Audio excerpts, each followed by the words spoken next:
I'm solo traveling Guatemala right now, and I always get asked, like, doesn't it get lonely? And the truth is, yeah, like, sometimes I don't meet people that are solo traveling either, or I find that people are always traveling in, like, pairs or groups. I find that to be especially the case here, and I do have a lot of moments alone, and there are moments when that feels really aligned and right, and I'm happy that I get just, like, wake up and do whatever I want to do. But at the same time, there are moments when it's like, oh, I'm kind of craving connection and I'm not having that, or I wish I was here with somebody.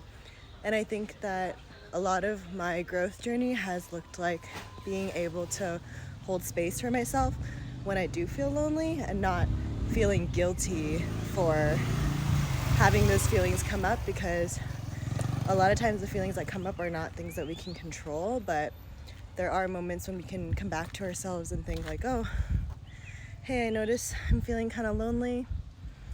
It's okay, like, I'm gonna feel like that sometimes, but it's not gonna last forever. It'll be okay.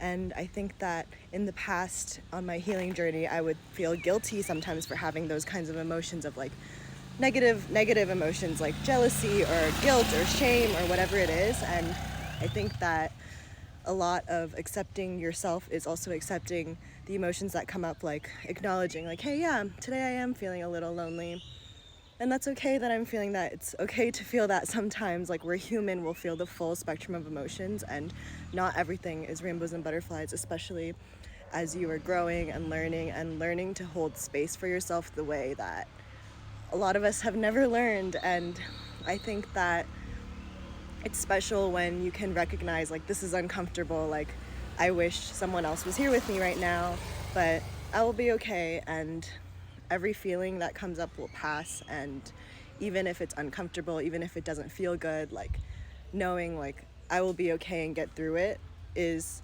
what will get you through and allow you to not hold on to these emotions and push them under for them to surface later, and instead to process them fully. And I think that that's what a lot of us are missing, like including myself, is I spent so many years noticing when uncomfortable emotions come up, and for me, my outlets were either scrolling on my phone or eating to numb the pain, like to physically slow down the body, to put my mind elsewhere, whatever it is, and to not just like sit with them and feel them. And now the biggest practice has been like recognizing, like, yeah, I do feel lonely right now, or I do wish there was someone here, or I do miss this person or these things, or like I'm craving this. But recognizing like, hey, it's okay to feel that. You don't have to feel guilty for feeling that. You don't have to feel bad. You will feel all the spectrum of emotions sometimes, and that's okay. And you're allowed to feel everything. Like, you don't have to feel guilty that your emotions aren't always positive or good, but allowing yourself permission to feel all the things and not holding shame for it and seeing yourself fully is just a really beautiful way of accepting yourself completely and telling yourself, like, it's okay to feel these things. It will pass, like all the other feelings pass too, and it will be okay. And I think that it's a really big step in seeing yourself fully and allowing yourself to know that you're not only worthy or important if you're always grateful or you're always happy or you're always on a positive vibration. Like, it's so human to feel the negative sides of emotion sometimes too, that like aren't that pretty and that aren't nice to hold and feel.